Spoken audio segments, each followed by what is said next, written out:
Welcome to r/Bestof Redditor updates, where OP murders her neighbor. Our next Reddit post comes from r/legal advice. A few weeks ago, a new neighbor moved in across the street. To my knowledge, it's this one guy who's about 40 to 50 years old. For the past few weeks since he moved in, he's been taking walks around the neighborhood, and every once in a while when he passes my house, he stands and watches me. My living room has a window that can see into the front yard. When I go outside to investigate, he just says something to the tune of, "admiring your shingle work," or stargazing. He's used these excuses before. He never comes directly onto my property when he does this. A few days ago I came home, and when I went to pull the trash cans back from my street, my neighbor was sitting on his front porch with a rifle in his lap in plain view. I asked him if there's anything wrong, and he just nods at me. I went back into my house and called the cops. Now, the spot I called the police from was in my kitchen. The only way to look into my kitchen from a window is if you walked up to my living room window and peered to the left. After hanging up the phone, I turned towards the living room and saw my neighbor about 2 feet away from my window, peering in with the rifle. I run into my room and lock the door. After the police arrive, I tell them what happened, and they told me that since he wasn't pointing a gun at me, that it wasn't a threat. That the most they can do is trespass him, but by the time they arrived, he left his house. Yesterday, I came home at around 10 p.m. and found a dead fish in my mailbox. Without any evidence, how can I stop my neighbor from harassing me? Can I get a restraining order against him? Then, 8 days later, OP posted an update. Since then, I got cameras with night vision, motion detection alerts, window tint for my living room, and big thick curtains. I also got a few of those stickers for the area of my house that says, "Insured by Glock," to deter any intruders. Now, the first night I got my cameras, I checked them the morning after to see how they worked. I made sure that there are no blind spots, and all of them are fixed with no movement at all. When I checked the cameras the morning before, someone walked up to them wearing all black, including a mask, and pointed them downwards. When I left for work that morning, someone spray painted a knife on my mailbox. I filed a report with the postal inspector and called the cops. The police said that without any video evidence, there wasn't much I could do. That night, I woke up to a loud noise hitting my house every so often. I checked the cameras and couldn't see anything, so I went out and investigated and noticed small holes in my house. Looking around the ground, I see discharged rounds. I called the police again and confirmed that it was .22 caliber shots shot from far away. I have a concrete home, so that would explain the lack of penetration. The police offered to have a car patrol the neighborhood and sit outside for 3 days, and nothing happens. I asked them if I could get a protective order from my neighbor who has a history of being hostile, and they said that since I had no direct evidence implicating him, that I can't file it out of nowhere despite previous confrontations. I filed another report with a different officer and got the same spiel. I asked for them to take fingerprints of the bullets then, and they chuckled and put the bullets in a bag and left. 3 days ago, I heard shots again and checked the cameras and noticed they were facing my neighbor's house just where I put them. And I see a silhouette shooting from the middle of my street before stopping and running to the back of my neighbor's house. After that, I called the police in my room while watching the cameras. The police come and walk me through the same BS as last time, even after I showed them the cameras. They knocked on my neighbor's door and he claimed that he heard and saw nothing. After they left, I asked him if he was telling the truth, and he looked at me and smiled. It was very unnerving. I don't know what to do at this point. Then, 3 months later, OP posted an update. I made posts and legal advice asking for help and got reasonably good answers. Unfortunately, my neighbor pushed it too far and tried to break into my house in the middle of the night after a series of weird escalating behavior. As a result, I shot him multiple times. I was questioned and interviewed for over 7 hours and then released due to Florida's stand your ground laws. Turns out the neighbor was mentally ill and the family is currently trying to sue me for wrongful death. I should have just moved. Man, OP's straight up living inside of a horror movie. Some of the visuals on this story were actually super scary. Kinda makes you wonder, if he's mentally ill, why does he have a rifle? Our next Reddit post comes from r/relationship advice. For most of my life, my sister Alice has been wanting kids, but has been unable to carry a baby to full term, in part due to endometriosis. She was in a lot of pain and had to have a hysterectomy. Alice and her husband, Ben, have fostered 5 children and have adopted 2 children with autism and are great parents. They have a good home environment and are financially very well off. But recently, Ben, and after a while Alice, was bitten by the urge to have a kid biologically related to them because they wanted a chance to do things right and provide the best start in life. This is their views, not mine. So they asked me to be their traditional surrogate and said that they would cover all costs, legal, medical, etc. associated with it. They would also pay off my student debt, rent a 2-bedroom apartment for 3 years, plus give me a substantial amount of cash. I said sure, it'll be 9 months of my life in exchange for being set up for quite some time, and my immediate family thinks it's a great idea.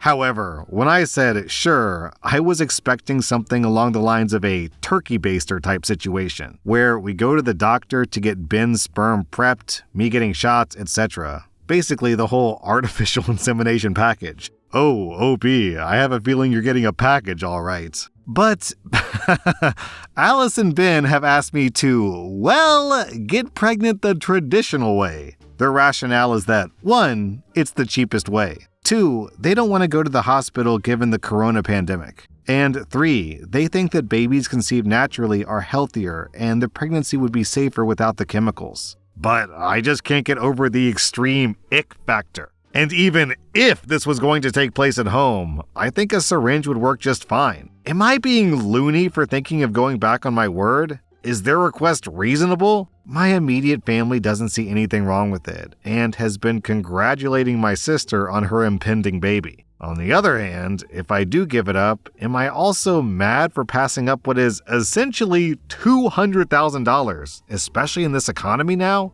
Then, 5 days later, OP posted an update. All the comments on my previous post showed me that I am way too young, dumb, and ignorant with what I signed up for. I started researching actual lived experiences, and I read so many horror stories that I've decided to not go ahead with being involved in any way, shape, or form with helping them have kids. In fact, I'm not even sure if I want to ever get pregnant after the stories about 3rd and 4th degree tears, poop, and miscarriages. I am clearly not in the right stage of life or maturity to even consider something of this magnitude. The difficult part was mustering up the courage to call my sister and tell her my decision. I really look up to my sister, and I love her lots, and our family and religion has always been about helping others where we can. When I called her to tell her, we had a short conversation at first where I basically said, "Sorry, I can't do it, but that doesn't mean that I love you any less." She seemed sad, but said that she was happy to respect my decision, and I thought that was it. Then, just last night, my sister and brother-in-law called me back over Zoom. My sister was crying and begged me to reconsider, as both of them really wanted biological kids. My brother-in-law told me that they were really disappointed in me and hoped that I would find it within me to do this. When I told them my concerns, my brother-in-law just said pregnancy and motherhood is a beautiful and natural process and that I was made for this. I'm so glad I did this over video call instead of in person, because I just hung up on them and faked having connection problems. I've been ignoring their texts so far, and frankly, I don't know what else to say.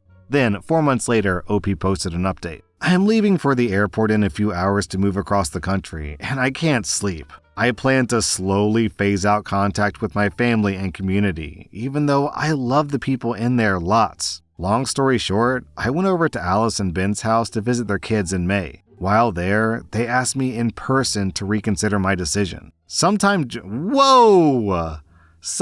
during this, Ben started kissing and groping me, and I let him. I know typing this out makes me seem dumb for going over and weak, because I was. But I just froze, and it was very difficult to say no in the moment, especially with my sister crying and Ben having quite a presence in person. Trust me, I've replayed that scenario so many times in my head, wishing I was stronger in that moment. Luckily, that was the extent of it, and I was able to leave shortly after, because I don't know what I would have done otherwise. I also received, surprisingly, no support from my parents or my bishop regarding my earlier decision. I didn't tell anyone about this recent event. I don't think they knew what Alice and Ben were asking me exactly, and I didn't bring it up either. I was already sort of an outsider for not really conforming to the usual lifestyle of being married with kids, but this still shocked me. All these things combined made me reevaluate my life. Working from home and having this much time alone has also given me a lot of time to think about things. I fell down the rabbit hole of reading stories of people who have left the church, and I want that life for me. So I've spent the last 3 months making arrangements, transferring to another part of my company, and today's the big day. I know it's not going to be easy. Pretending to be normal at the last Pioneer Day family gathering was the hardest thing I needed to do, but I did it for myself and for closure. But I'm going to get through this. I have never heard of Pioneer Day before. I just looked it up. For those who don't know, it is a Mormon holiday that's celebrated July 24th, mostly in Utah. Then, 1 year later, OP posted an update. My 1-year anniversary of leaving the mess that was my family behind is coming up. Dusting this old account off to keep a log that maybe I can look back on. It's a beautiful, sunny day here. I'm just feeling really grateful for life and all the opportunities I've had. Here's to the first year without them. Jeez, I came into this story expecting it to be just a typical gross encounter where the husband wants an excuse to sleep with the sister-in-law, but it turned out to be way, way worse than that. I wish I knew what the sister was doing during that time. Was OP's sister just standing there watching her husband assault her sister? Ugh! Our next Reddit post comes from rSlash relationship advice. I'm a 23-year-old man, and my 32-year-old female fiance and I are in the process of moving in together.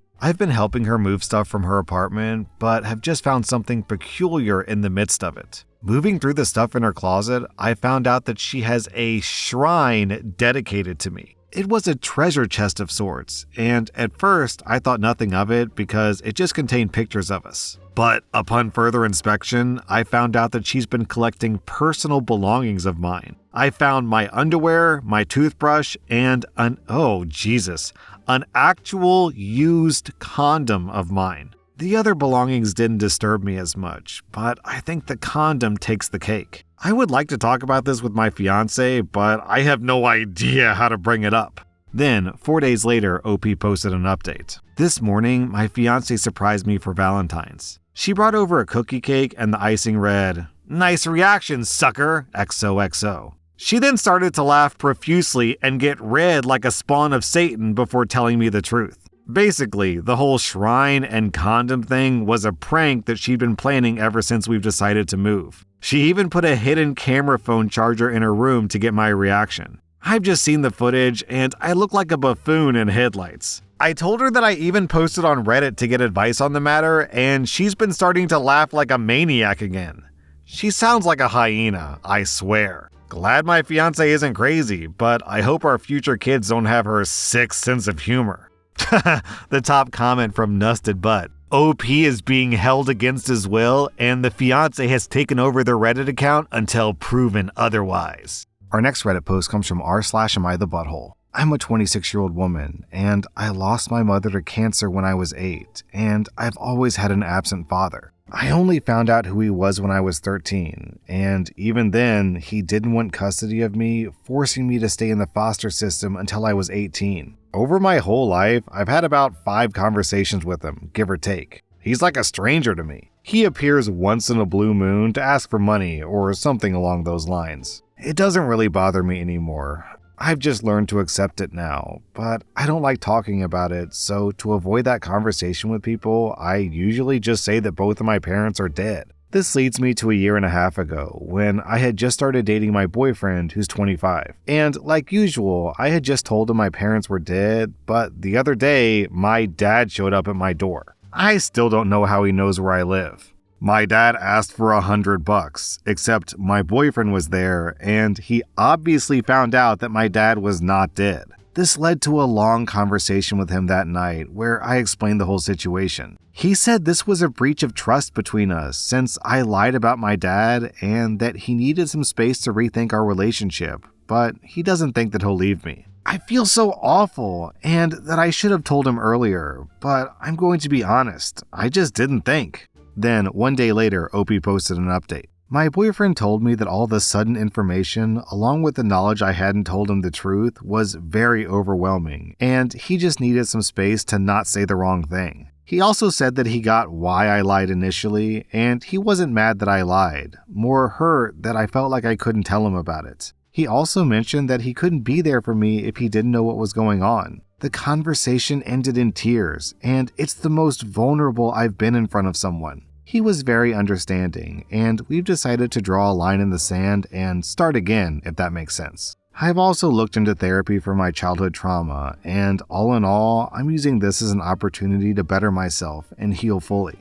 Oh my god, what is this? A mature adult conversation full of communication and understanding in a Reddit post? Jokes aside, I'm glad it worked out for you, OP.